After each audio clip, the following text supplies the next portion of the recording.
Welcome back. Second segment. Hashtag Love for Baseball Sport. BGC Sports Network is your boy Willie Epting Jr. Check it in, baby. You already know what it is. I told you guys in the first segment that we have a new family member. I cannot wait to bring her on. But just in case you missed it in the first segment, yes, we did talk some spring training updates, and we did get into a little bit of they can't be called the Oakland A's anymore, Anna. They're now just simply the A's because they've moved to Sacramento. But we'll talk about that more as the season progresses. We're going to get to, in this segment, we're going to get to some things about the Twinkies, and that is Anna's favorite team, and she's going to discuss her story as to why that is, along with some other things. Before we move any further, though, Big Day, this second segment, it is being brought to you by the Strike Zone. Why not? The Strike Zone, of course, this is a baseball show. Catch all of the long ball, base-stealing baseball action of the Strike Zone radio broadcast featuring our 2025 Crowley Eagles in their pursuit of a UIL state championship. For schedules and times, go to BGCSports.net. Again, that is BGCSports.net. Check out my main man out there, Ace Little Gentry. He be out there doing his thing. And I said on the ShakeBack Sports Show that I need to get my butt out there. I mean, we do have a baseball show on the freaking network, and I need to get out there. So maybe Anna can help light a fire underneath me. And speaking of Anna, she is backstage. She is a proud fandom of the Minnesota Twins. We're going to talk about her Twins in just a second. Let's go ahead and give her a warm ShakeBack Media Group welcome. There she is. Anna, what's going on, sissy? Hey there. Thanks for having me. Well, it's nothing better than having a fresh voice that goes along with baseball talk. And before we even get any started, I said I wanted to give you a warm ShakeBack Media Group welcome, as well as a warm BGC welcome. Where you have it. All right, so Anna, let's just get into this. So I want to know, well, not just me, but people out there that may not know you, how in the world did you become a Minnesota Twins fan? Well, I'm born and raised in Minnesota, lived here my whole life. When I was 9, my dad decided to bring me to a baseball game, and the rest is kind of history. He'll tell you I am probably a bigger fan now than he is, but he definitely knows, kind of a lot more of the baseball history from him growing up than I do. But I know an annoying amount of things about current baseball. So annoying in a good way, though, I hope. Oh, well, yeah. I mean, information is power, even if it is useless. That's what my wife tells me anyway. She says I'm filled with useless information. So we're going to get along just fine. So let me ask you a couple questions regarding the history of the Twins. Can you give us who your favorite player is from a historical perspective? I mean, just because I was a fan of the team for his whole career, I kind of lean Joe Mauer. To see him progress in his career, just to watch him evolve, and then to be able to watch him live and just see all the things that he did so well. I lean Joe Mauer on this one. Okay. Yeah, I don't know why I was thinking Kirby Puckett. I know everybody was in love with Kirby Puckett. God rest his soul, of course. That 1991 season, that 7-game pitching between Jack Morris and, of course, John Smoltz, when both pitchers basically went the distance. And was it Kirby that won the game in the bottom of the 10th? Yeah, it was Kirby Puckett that won the game in the bottom of the 10th. So, yeah, that absolutely brings back a whole bunch of memories for me. I'm not a Braves fan or Twins fan. However, my younger brother is a Braves fan. So, Donnie, if you're watching or listening, I'm sorry, but not really. Okay, So let's let's get into the reason why we are here, and it's not to hear me. People are tired of me. Everybody wants to hear from Anna and see Anna. So let's just go ahead and get into this because I want to get from you, what is the thing that has you most excited about spring training or from spring training for your Minnesota Twinkies? This is an interesting one because the Twins didn't make a ton of moves in the offseason, which left me feeling kind of, I don't know, almost like not excited until things started to happen and spring training started. And then it's obviously exciting. Ty France has looked pretty good so far. He was a pickup that the Twins have a, history of picking up players like when they're washed up or, they're older and it seems like, hey, what can we make out of them? Can we get what they once were when they were really good? Although Ty France doesn't exactly fit that mold, he is like along those lines because he's, not been as great as he was a couple of years ago. And so far he's looked pretty impressive in spring training. There's some pop there. Getting on base, making contact. So I think he's, who I'm most excited about just because I don't know that I guess I didn't expect too much just because if you don't expect, then you don't get let down, right? Let him surprise me. And he has so far. So I'm hoping, spring training is always tricky. You never know if that's going to translate into, regular season. But if we can see, a high percentage of that translate over, he'll be a great contributor for the team. And of course, Ty France was more recently with the Mariners, if I'm not mistaken. And that team in Seattle, I had picked that team, Anna, to go to or to win the AL West like 2 consecutive years. And then last year, it really just all fell apart for him. The AL West, in my opinion, is going to be wide open. We're going to get to our predictions. Once spring training is done, we're going to go through each of the divisions, and then we're going to tell you who's going to win those divisions. We're going to tell you who's going to go to the Super Bowl. My goodness, Super Bowl just passed. Who's going to go to the World Series, who's going to win the MVP and all the individual awards. We're going to talk about all of that at a later point. But Anna, you have already blown up on social media because you got people out here commenting already. Let's just go ahead and get into it. Adam, the most recent follower of the ShakeBack Media Group, says, "Howdy, Anna. By the way, Anna does an incredible job hosting a space on Tuesday nights at 8 p.m. Eastern time." I like that. I like that plug early in the show. And my question to you, Adam, is, did Anna have to pay you any money to say that? And if she did, how much did she pay you? No, I'm just. I didn't expect that kind of a plug. Wow. Yeah, that's awesome. Thanks, Adam.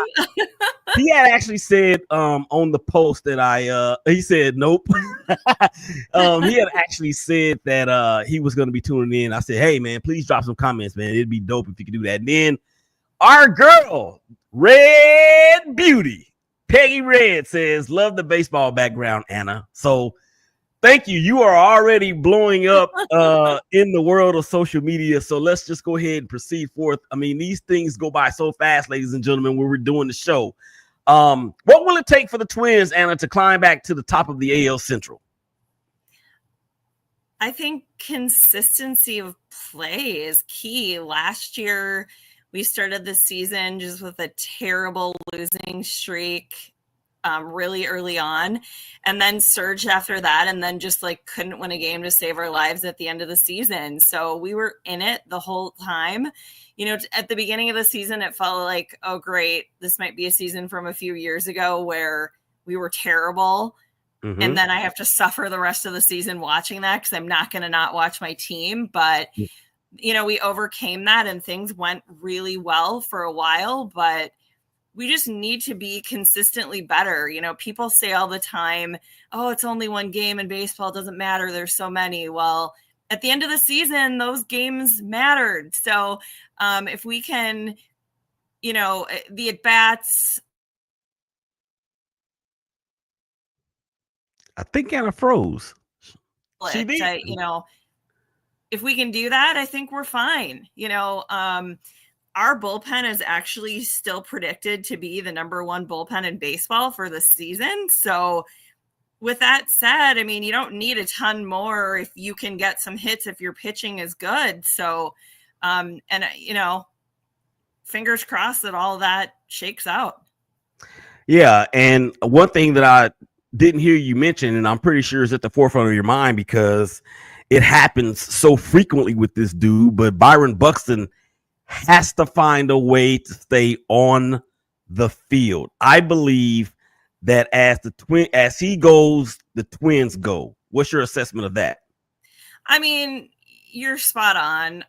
The last few years, that's been my thought process. Now, last year, he did play the most games that he played since, I think, like 2019. So that's an improvement, but we probably, we need more. Like the long stretches of being hurt, they do hurt us, and he makes a difference. One of the things that really stuck out, to me last season was how much protection matters in the batting order. I never noticed how much of a difference that made until last year. Like when he's there and he's on one of those hot streaks, you can't pitch around him. You can't, it makes a big difference. So, if he's doing well, the team is definitely doing better. And when he was hurt, the team struggled. And so, that's part of the consistency. You just called out that, it's him. It's not just him, but it is a lot of him for sure. Mm-hmm. So when I say these three names, what's the first thing that comes to your mind? Byron Buxton, Carlos Correa, Royce Lewis. What's the first thing that comes to your mind in regards to those three players? I mean, I want to cry. They've been hurt so much. I mean, yeah. Carlos Correa was, the first player in a long time, the amount of money this team put into him. And I don't think there is a better fielding shortstop out there than him. I mean, people might argue with me, current, of course. But there are very few people that rival him, for how good he is defensively. And he has, notoriously struggled in like the spring, the first couple month or so of the year offensively, but that's okay if you're making the kind of plays he is, and he kind of turns it up after that. But yeah, plantar fasciitis, like 1 foot 2 years ago, 1 foot last year, like, so is that gone or like out of his system now? Fingers crossed. And Royce Lewis, I mean, a home run hitting machine, like, he's so crazy. He's statistically, his like percentage of home runs he's hitting per at bat is off the charts. So, but, he ran into a wall a couple of seasons ago early on and was out like the whole season. He's had issues on and off, and it's almost scary to watch him run the bases. Like, you hold your breath hoping that like he's not going to come up limp or something like that. So, the injuries are a factor. They all have such potential. We just have to have them not hurt. Yeah. And unfortunately, we know that the best ability is availability. All right. So we have about 4.5 minutes left to go in the second segment, rather.